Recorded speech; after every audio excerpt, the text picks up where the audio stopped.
Have no fear. We're back. Thought I was gonna rhyme. My bad. Anyway, listen up. Let me do the quick week one recap slash hot takes, if you want to call it any hot takes. Overall, what I'm gonna be dealing with right now is that my opinion really hasn't changed that much on any of the teams. Obviously, there's one team that has, at least in my preseason rankings, dropped down. But I do think that that team is somewhat serviceable enough to make maybe a wild card performance. Maybe. Let me just break down exactly what I'm talking about right here in week one. If you listen to any of my takes, I was 1 for 5. So I almost had the goose egg. Funny though, because the one call I got right was my game, which I lost, and it was the only game that I was like exactly correct on. Let me talk to you guys about that game. 101-102 on a Johnny J. Fresh victory. This is exactly what I was talking about. He would beat me, but it would not be a convincing victory. In fact, I would not wave the red flag, but I know it's just week one. But again, this is why I had this team ranked pretty low. The yellow flag may be on the side of caution.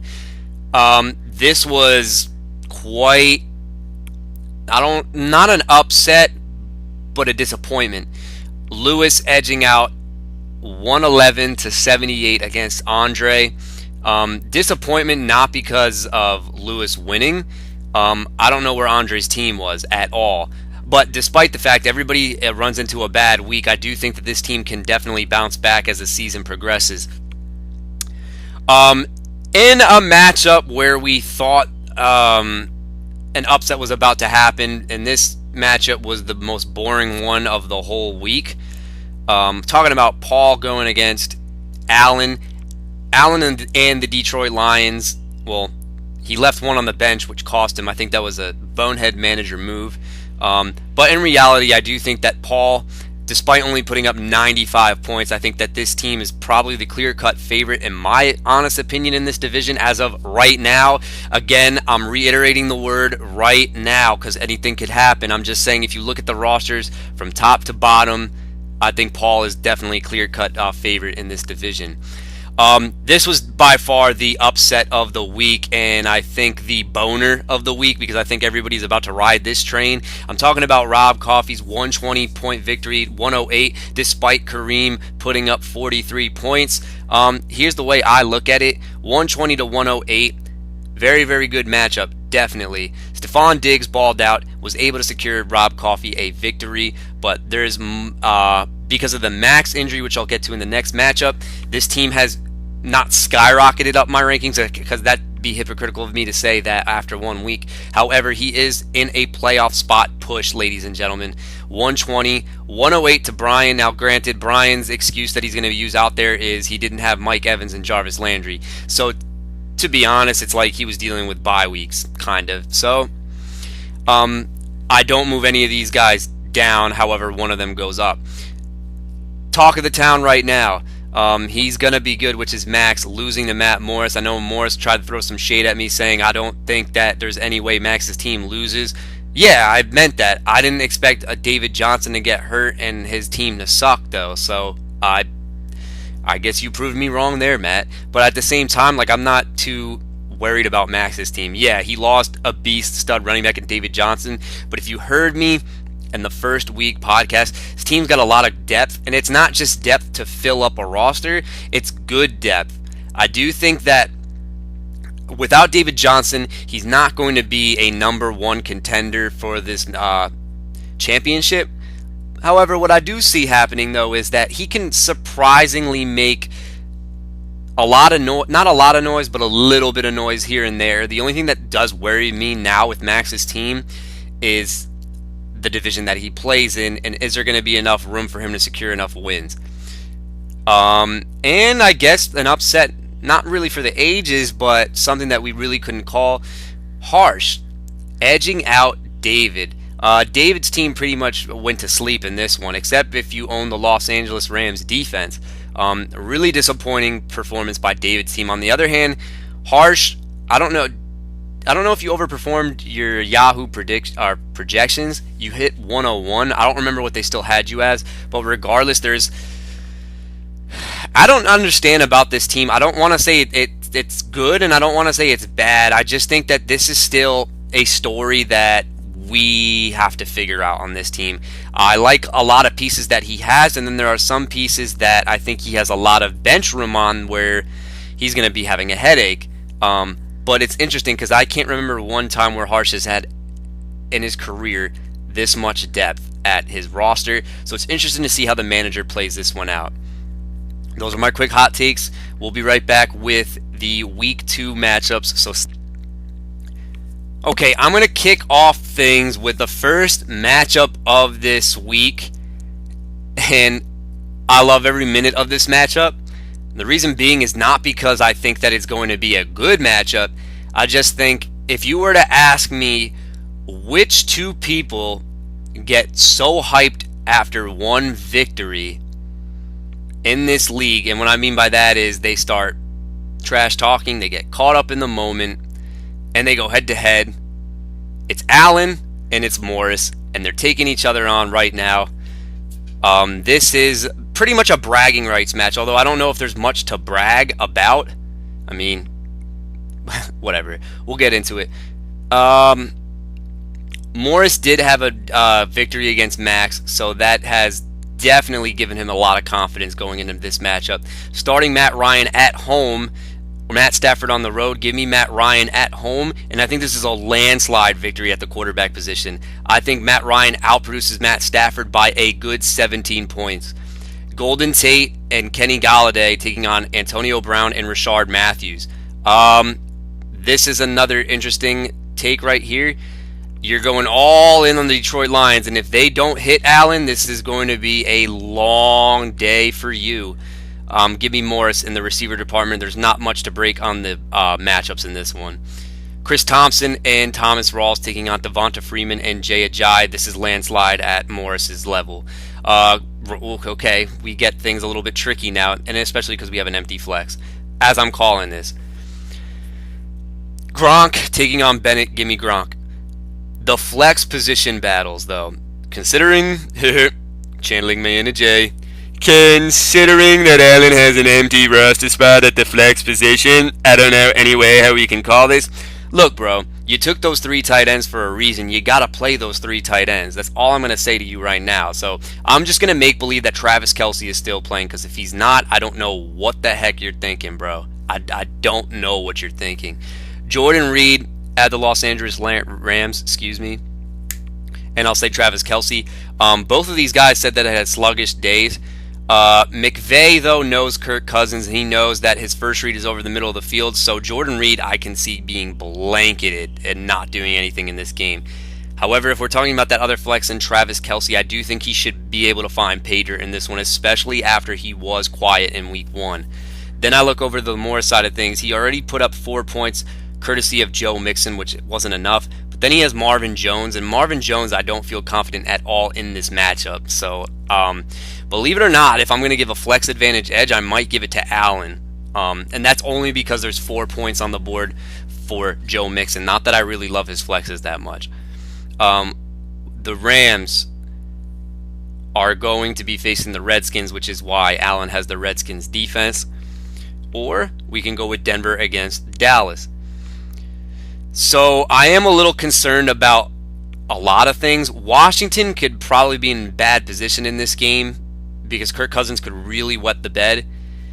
The concern I have with the Denver Broncos is that they are the no-fly zone, but I don't even think Dallas wants to even pass in this game. They could kind of just run out everything if they really wanted to. I don't think there's going to be a lot of opportunities for interceptions for Denver. They might get to Dak a few times, but honestly, I just think that their defense is going to have a tough time stopping the running game, because when Dallas gets in those 3rd and 1s, it's like 90% of the time they're going to convert it. Let me pick a victory in this one. It pretty much comes down to roster construction. I do think that this matchup does get out of hand really early. Well, actually, it can't because Matt Ryan is Sunday night. But I think when you see Matt Ryan Sunday night against the Green Bay Packers, that's when you're going to know, despite you not having three players until Monday. You're just going to know and looking Matt in the eyes and say good game, because I think my prediction for this one is going to be a very big Matt victory. I'm going to say you're projected at 115 right now. I do think that you got a lot of explosive talent that is going right now. Give me one. I'll say one. I don't. That's a lot of points. I want to say in the 120 range. Yeah, fuck it. 120. Allen. I can see a lot of duds in this one. Final score is going to be 120 to 81. All right, welcome back. We're going to go to the second matchup that I'm going to call right now. We have the first place team in the league taking on the 8th place team in the league. A very surprising victory, considering he was down by 40-something points. Very, very, very convincing, and a lot of people are definitely on the hype on this one, myself included. I just think that it's funny. I've had an on and off relationship with this team. After the draft, I liked it. A week after the draft, for some reason, I wasn't too big on it. Then the Chris Hogan news came out. I liked it. And then week 1 came out, and I noticed that the bench has a lot of weapons that they can use. I don't see any way that this team runs out of weapons unless he's looking to trade for that elite talent.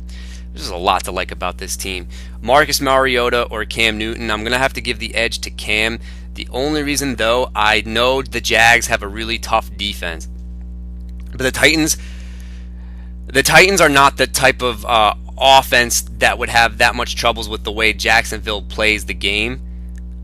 Time to play the game. No, just kidding. But anyway, Marcus Mariota, I do think that he can be okay. I'm not projecting like a 40-point performance, but I'll give with a safer matchup in Cam Newton. So give me Cam. Baldwin, Randall Cobb, Diggs, or Brandon Cooks. Well, bottom line, it comes down to if we're talking upside, you got to go with the vertical threats in Diggs and Cooks. Cooks is going back to New Orleans. We all know that's a revenge game factor into that one. Stephon Diggs looked good. As long as this guy's healthy, he does look like he always shows flashes of being like a top. I don't want to say top tier, but a tier just below the top tier of wideouts. However, I do think that Baldwin and Cobb will have very good games. I just don't think they have the explosiveness as Diggs and Cooks do. So give me your wideouts in this one. I'm just going to skip over the running backs. You know who I would take in that one. Jason Witten and Charles Clay. Well, who cares? Jamison Crowder and Odell Beckham, if he plays, taking on Tyrell and Chris Hogan. I don't know what to expect with Crowder in this one. I am a little worried because of Sean McVay, and they know that he likes to go over the middle of the field. So we could see a lot of Terrell Pryor in this one, if anything. I gotta tell you, I'm so tempted to start J.J. Nelson in place of Odell Beckham. However, I don't want that to be.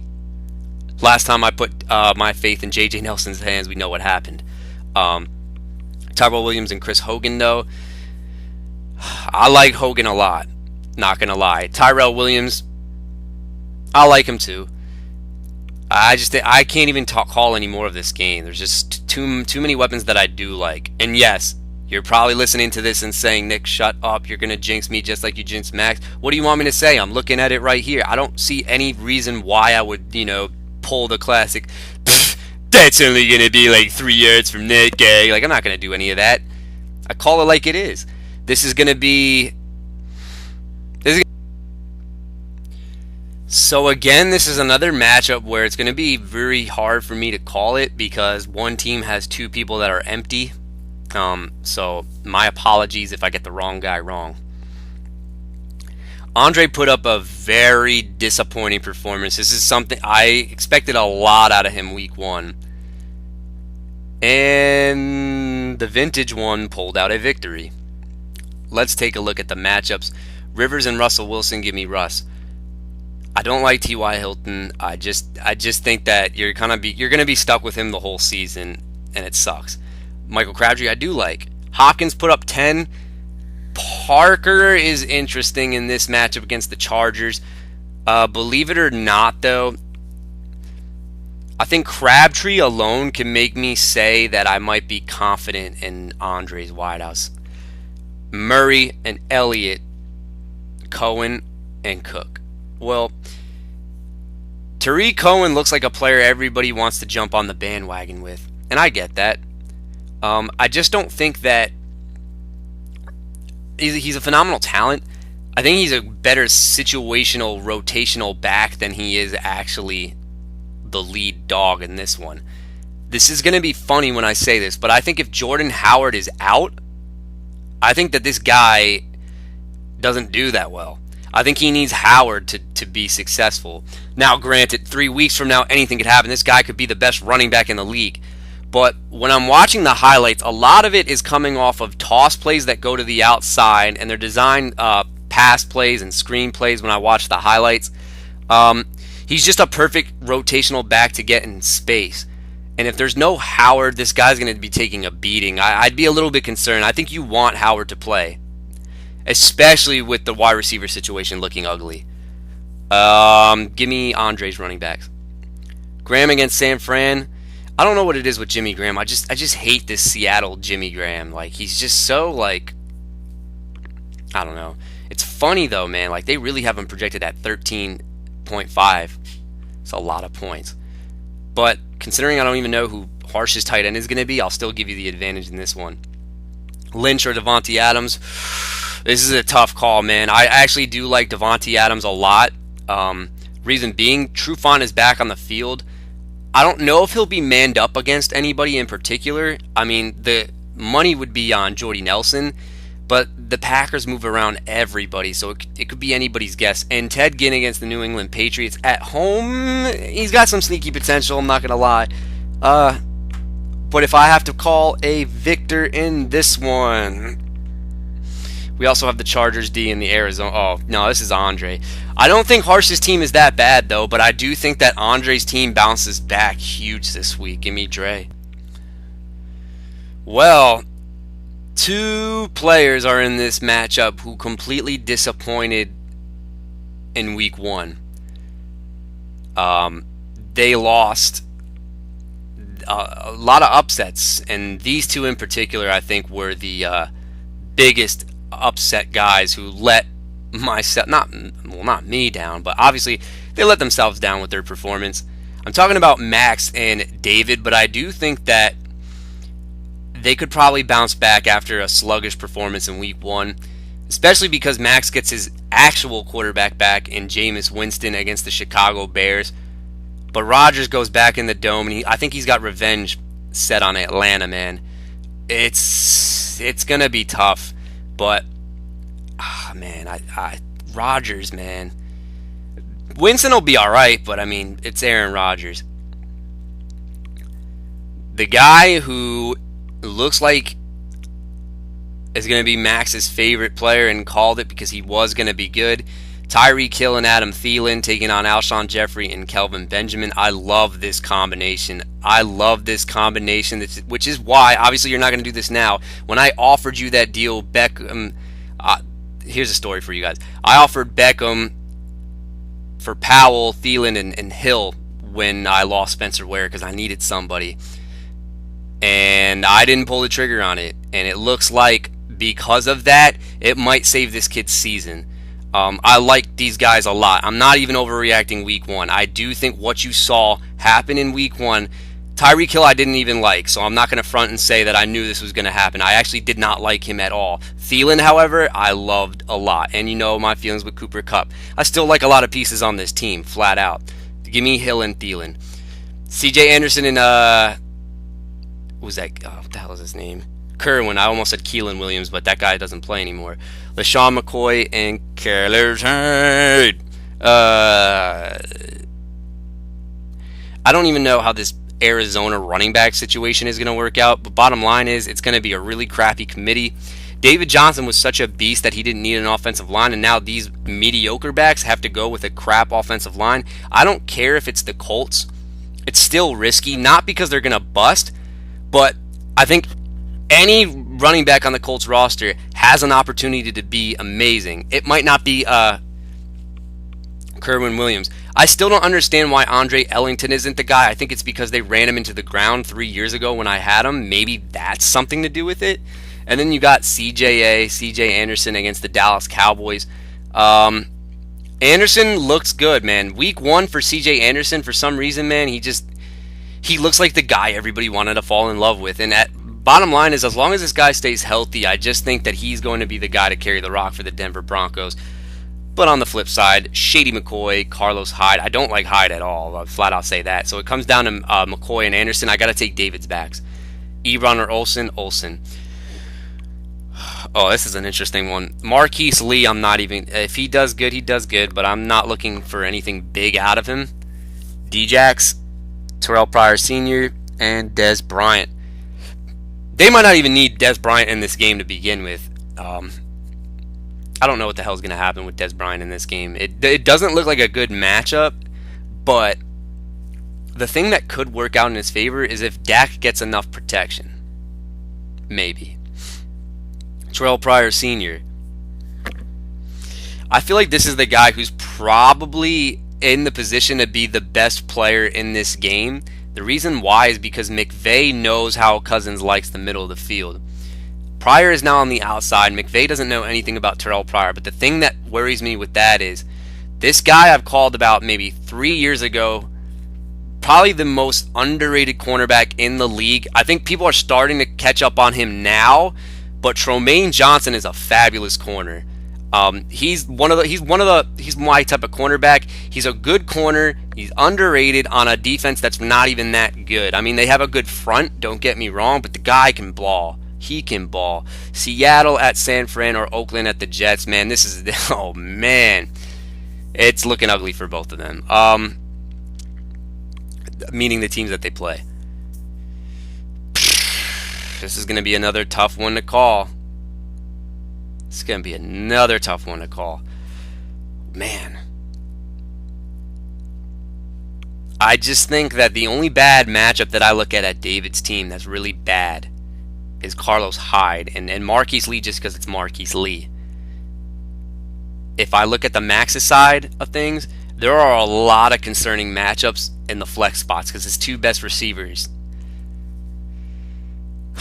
So it's time for me to pick one, and I'm probably going to go Max, and the reason being is because by process of elimination, it comes down to the top wide receivers that both of them have. It's Hill and Thielen taking on Jeffrey and Benjamin. While I do think Benjamin is pretty good, Jeffrey kind of makes me nervous against Mark.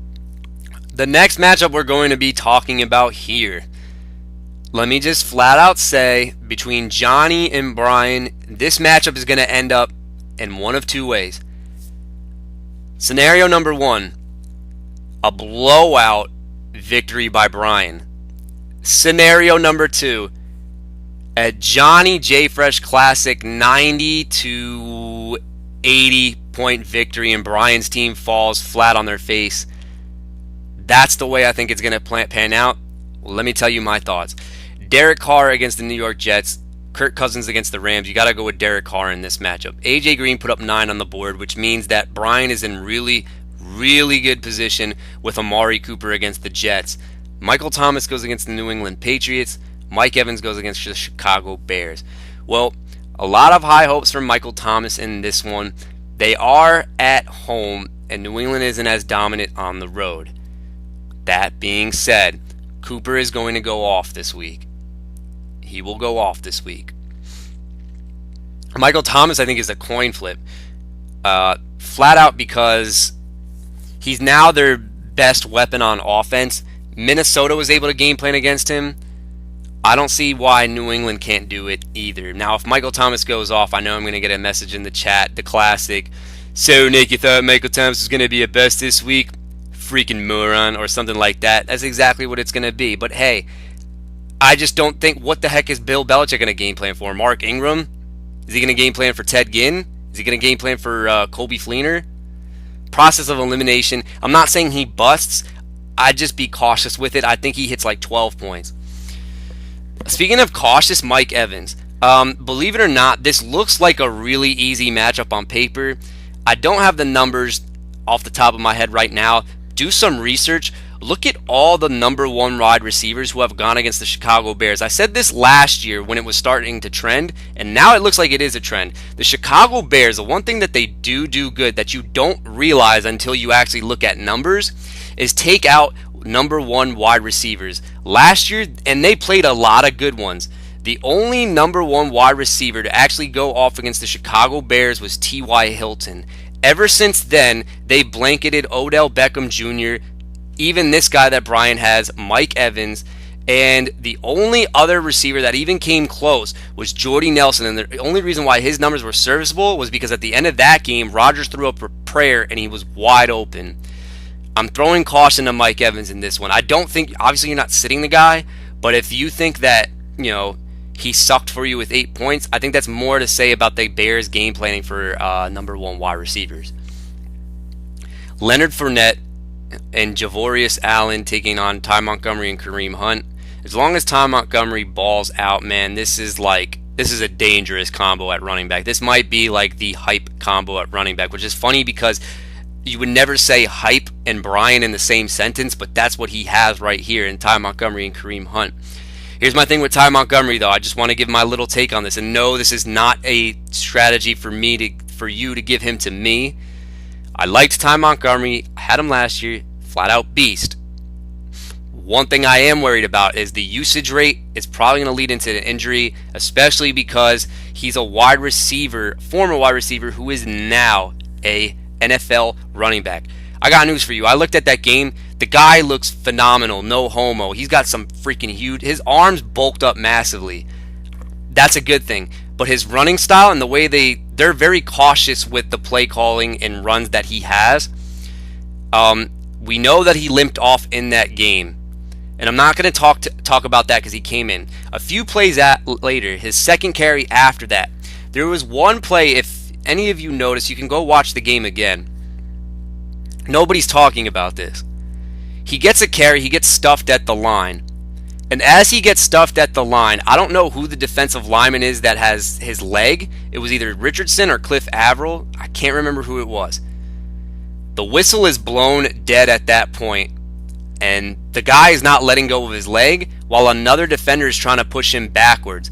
They were trying to break this man's leg. I mean, that just goes to show that the NFL, boys, it's a dirty sport. But I'm just saying right now, like, people know what they're going after with Ty Montgomery. I would just... My thing is, whenever you have that flashy guy in fantasy and he looks like he's a flat-out stud and he's doing everything for you, and if you think to yourself, this is too good to be true, chances are it's too good to be true. The only thing that stops this guy is an injury, but I would just be very, very nervous if I was a Ty Montgomery owner. But enjoy the ride while he's healthy. Hint, hint.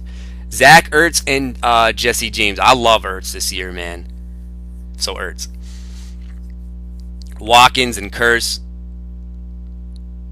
And Lamar Miller put up 10 points. This is his upside. This isn't even his floor. This is his upside.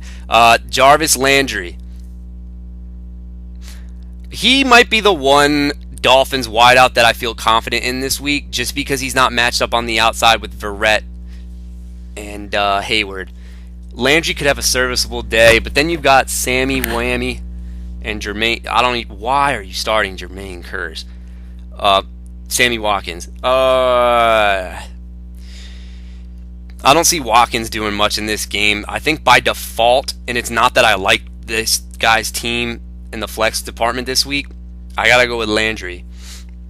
Kansas at home against Philly. Or Cincy. Well, Cincy already put up 11, which means that Kansas has to put up more than 9. I do think that Wentz is going to look a little shaky on the road. Believe it or not, I'll give a slight edge in Johnny's defensive department. Time for me to call a victor in this one. So I told you my predictions before. I think Carr balls out. I don't think the running backs do anything again for Johnny. And I just don't think the flexes are anything to write home about. The combination of Cooper, Montgomery, and Hunt is going to be fantastic for this kid this week, though, man. This is going to be the deciding game factor in this one. I'm going to give my final thoughts on a victor in this one, I'm going to choose Brian, and I think that the final score will be Johnny, I think, is going to put up somewhere around the 102 range, and I think that Brian can put up close to 130. I'm going to say 128.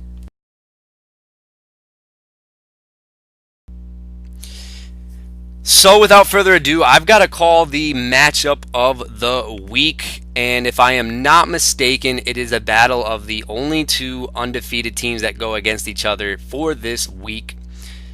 Paul and Lewis. And as I just mentioned that, holy crap, I just realized that this is the new rivalry brewing after some stuff happened last year. I didn't even realize that. I swear that is not the reason why I put this as the matchup of the week. So if you think this is a troll, it is not a troll. I really just realized that as I'm calling this game right now. Okay, so let me flat out say this is definitely the game that I think is going to be a statement message from one of these two teams. If Lewis is able to take out Paul this week, now laugh all you want, it was only 95 points, but this team underperformed and got the victory, and now he's got an angry Tom Brady. He's got a Julio Jones who didn't do shit last week. I'd be a little bit nervous if I was on the Lewis side of the ball, but if Paul is to beat a Lewis team that is definitely trending up and a team that I definitely already had in my playoffs, this is going to be an easy ride for Paul. Let me get into it. Brady or Breeze, they both go against each other too, which is funny, but damn, I don't even know. Brady is on the road. I can see Brady picking apart this defense. Breeze can still have his though. I'll just call it a draw. I can't call anybody on that one. Julio Jones is going to feast against the Green Bay Packers. Jordy Nelson is going to do wonders against the Atlanta Falcons, and that leaves with Larry Fitzgerald and Martavis Bryant. Good news for Larry Fitzgerald. He gets the Colts. Bad news for Larry Fitzgerald. He's not a burner like he used to be. Now watch. This guy's going to catch like a 30-yard pass in the end zone. Martavis Bryant, I think, has the matchup. I think this is a game for Martavis Bryant. I think if anybody does DFS, I would get Martavis Bryant in there. Reason being, Antonio Brown demands so much attention, and I do think that Zimmer is going to get caught slipping at one play in the game where Bryant's just going to go off. Zimmer's a smart coach, but he's probably going to forget about him for one play that I think can make it for the touchdown. But with all that being said, I just think that Nelson and Jones, especially Jones is going to have himself a field day. Tevin Coleman, Shane Vereen, Melvin Gordon, Todd Gurley. Skip. Delaney Walker, Colby Fleener. Who cares? No, I'm just kidding. Colby Fleener, you want to put him in this matchup because he's not the vocal point of the New Orleans Saints, and believe it or not, he could have a very sneaky game. He could wind up with double-digit fantasy points in this one again. Delaney Walker, I think, is going to be busy for Mariota though in this one, but I'm going to call a draw because I think that both of them are good plays. Okay, the Broncos. Over or under 30 points for this one, Lewis. I'm going to take the over in this one. I do think that Simeon is going to have to throw the ball a little bit more. Dallas' secondary is nothing to write home about. Demaryius Thomas, he's got skills. Emmanuel Sanders, he's got skills. And when you're going up against no-name cornerbacks, I don't care if Simeon is throwing the ball. This is a matchup that they can exploit, especially because I think that they might be behind a little bit in this game. Keenan Allen or Jordan Matthews? Well, I like Keenan Allen, but Jordan Matthews, I don't know why he's starting. New York Giants, Tampa. I actually like both of these defenses a lot, but I do think that Stafford is slowly calming down on the interceptions and turnovers and whatnot. So then it's Tampa. This is where things get interesting because it's going to be time to call a victory. You know, both these quarterbacks are going to be beasts. I love Paul's wide receiver 1 and wide receiver 2, but I like. So it's not that I hate Lewis's. I like his combo, but I love Paul's combo. This is where the matchup gets made right here. It's going to be the Gordon and Gurley show or the Coleman and Vereen show, and I'm not even going to, like, obviously we know on a week-to-week basis who you would rather have starting. Gordon is a stud, guys. Had him last year. He looked great. I know the numbers don't show it. The guy looked great on Monday night. Todd Gurley, though, I don't like this guy at all. I know I said he could be somewhat of decent, but oh, man. But he could still find the end zone. It's going to come down to that matchup in particular, and I do think because I'm predicting that the Denver wideouts are going over 30 points, believe it or not, I think this guy is going to make a statement this year, and it's going to be Lewis edging out Paul. I think this is going to be one of the closer games this week, however. I do think that it's really hard to call projections, especially without the kicker. It's so weird just seeing like these 111s and like these 120s. If I had to give a score, though, I'm gonna say Lewis 125, and I think that Paul puts up 119.